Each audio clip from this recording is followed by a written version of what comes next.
Right, Canterbury Trailer Yacht Squadron. John Cullens.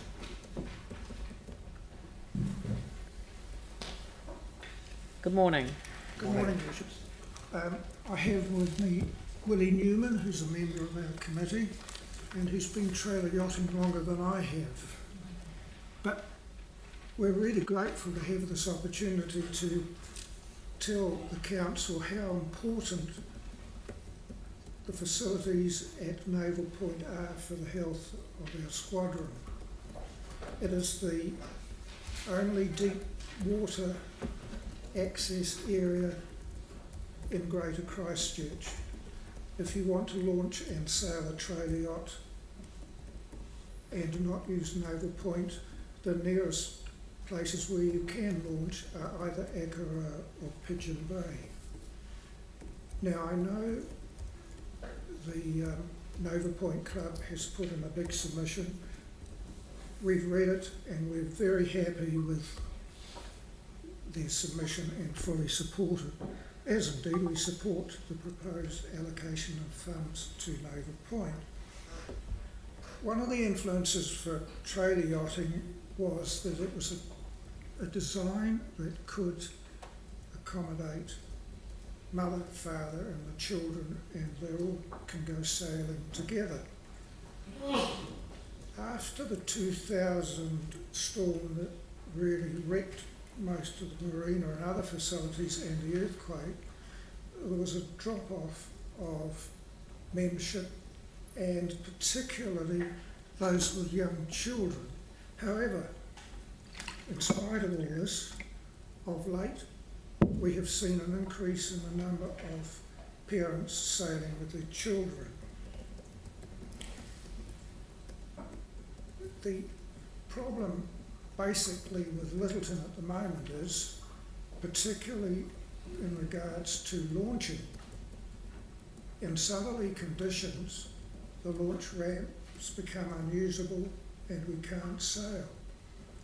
And an interesting phenomenon with weather changing is that we record every day we sail the wind directions, and what has happened lately is that the southerly has taken over a lot of easterly winds, and of course it's the southerly that causes trouble. Another thing that's very important to the squadron is to have an area where we can store our yachts. Some of the bigger trailer yachts could take anything up to 2 hours to lower the mast and get them roadworthy to tow away. In my case, I live on the top of Clifton Hill, and you can imagine trying to drag a 6.2 yacht up Clifton Hill, let alone finding somewhere to market. Now, this trailer yacht squadron was formed in the early 1970s.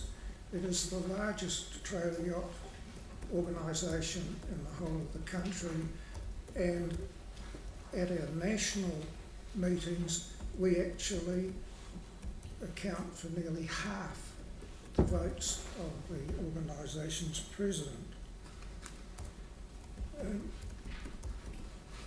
I think one of the problems that yachting may have is an image that it's a rich man's sport, but that's not so. I mean, people can come along and crew. They might have to buy themselves a pair of sailing gloves if they want to look after their hands, but that's basically it. Events such as the Sydney Hobart Race and the America's Cup give the idea that to be involved with yachting you've got to have a very deep pocket. But as I said, this is not so.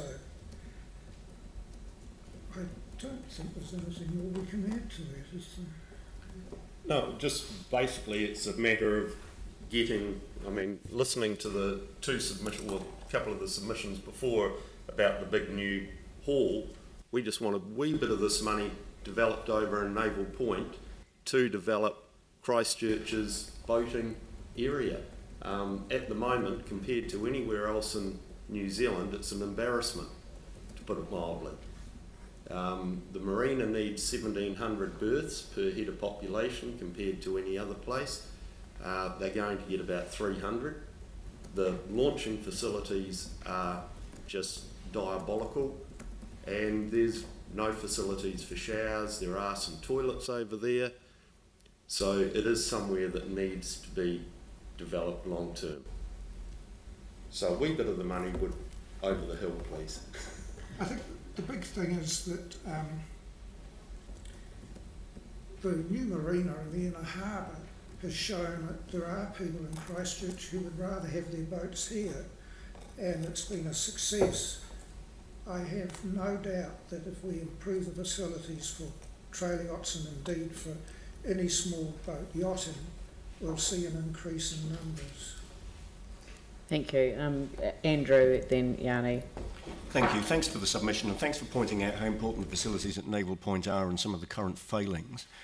Given that we've got $10 million or thereabouts on budget in the current plan for delivery of the Naval Point development plan, or the first stage of the Naval Point development plan, and that would deliver that first phase of what would be a larger plan intended to be delivered over a far longer period. What do you think are the immediate priorities for Naval Point? If there were, 2 or 3 or 4 things that we were going to particularly focus on, what do you think the most urgent things or the highest priorities would be? Given the problem we have with launching in southerlies, the priority is to try and have a breakwater or some way to attenuate waves so we can launch and, more importantly, retrieve our boats.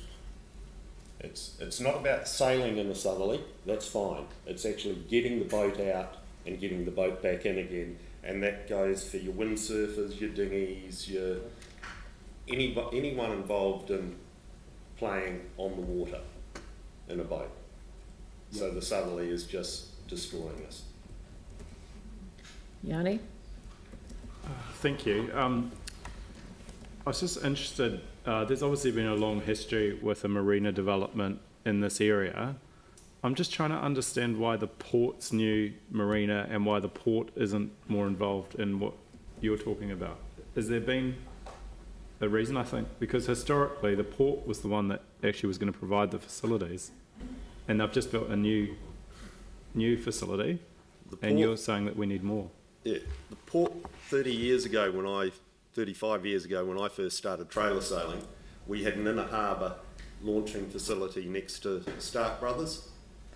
Somewhere in somebody's wisdom, they came along and decided that a pipeline going overhead was more important than getting a trailer yacht out of the water. So consequently now we actually can't bring your boat out with the mast up because the pipeline stops it. So there's no parking facilities over there in the inner harbour, which was protected in a southerly. So that's realistically, yes, we've tried talking, but theirs is a business model. We're looking at a recreational use model, and the two of them don't seem to be pairing up. So there's no ability for recreational users to use the new port's marina? Not for trailer yachts or anything in that line, no. It's for big yachts. Yeah.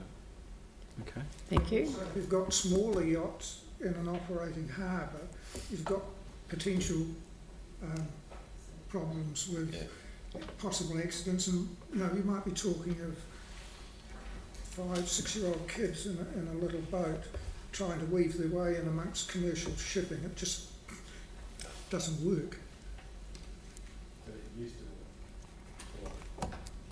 The other thing, of course, is the inner harbour marina is in land or water allocated to the port company. The marina that's failed is basically in land operated and owned by the regional council. Thank you. Let's have a look. Thank you, Pauline. In the fact that you were saying that the southerlies are taking over the easterlies. Yes. Are they increasing in frequency in the easterlies? Yes. Declining in frequency? And the trouble with the easterly, with the southerly, is it's a little more unpredictable.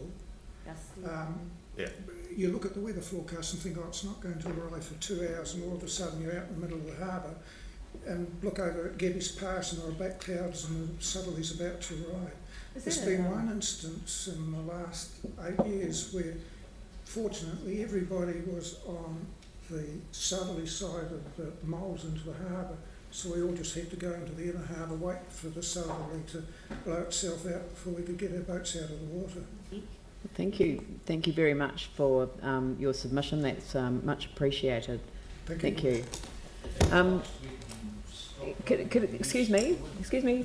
Can we just? I would like us to adjourn now for a quick break and be back here at 11 a.m. for our next submission. Thank you.